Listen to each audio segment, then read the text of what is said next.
মুসা আলাইহিস সালাম আল্লাহরে বললেন, আল্লাহ আমি তো আপনার সাথে সরাসরি ডিরেক্টলি কথা বলি।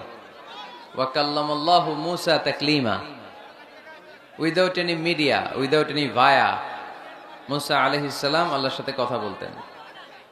তো পৃথিবীর কেউ তো আর আল্লাহর কথাটা শুনতে পায় না, আওয়াজটা শুনতে পায় না, শুধু মুসা আলাইহিস সালাম শুনতে পায়। তো মুসা আলাইহিস সালাম মনে মনে ভাবে, আল্লাহ তাআলার কথার আওয়াজ এত সুন্দর, না জানি আল্লাহ দেখতে কত সুন্দর। এজন্য আল্লাহ তাআলার কাছে আবেদন করলেন, আল্লাহ দেখতে চাই, আমি আপনাকে দেখতে চাই। আল্লাহ বললেন, লান তারানি, দেখা যাবে না। দেখা যায়? আল্লাহ তাআলাকে দেখা যায়?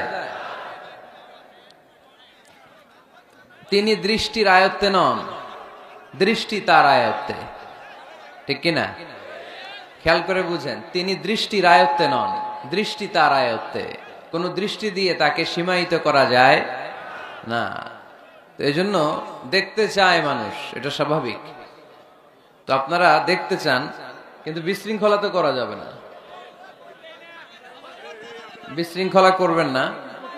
এইদিকে অনেক জায়গা, তো এইখানে ধাক্কাধাক্কি কেন করবো আমরা? এখানেও এই যে কষ্ট করে 1-1.5 ঘন্টা কি পারবেন দাঁড়ায় থাকতে? হ্যাঁ, কষ্ট হয়ে যাবে না? মাইক অপারেটর কোথায়? আর একটু স্ট্রং হইতে হবে তো, দুর্বল সাউন্ড। আলহামদুলিল্লাহ ঠান্ডা হয়েছে। এই তো পিন ড্রপ সাইলেন্ট, পিন পতন নীরবতা, কোনো আওয়াজ নাই। আলহামদুলিল্লাহ পড়ি। তা আমরা যেন বিশৃঙ্খলা না করি, আমরা যেন সবসময় সুশৃঙ্খল থাকি। টাঙ্গাইলের লোকজন অনেক ভদ্র, অনেক ভালো। টাঙ্গাইল জেলার বাইরে থেকে কারা কারা আসছেন দেখি?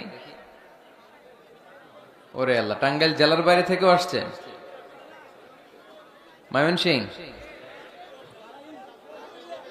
কুমিল্লা, চাঁদপুর, কুষ্টিয়া, নড়াইল।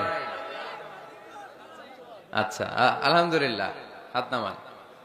আল্লাহর মেহেরবানি যে অনেক জেলার ভাইরা এখানে একত্রিত হয়েছে।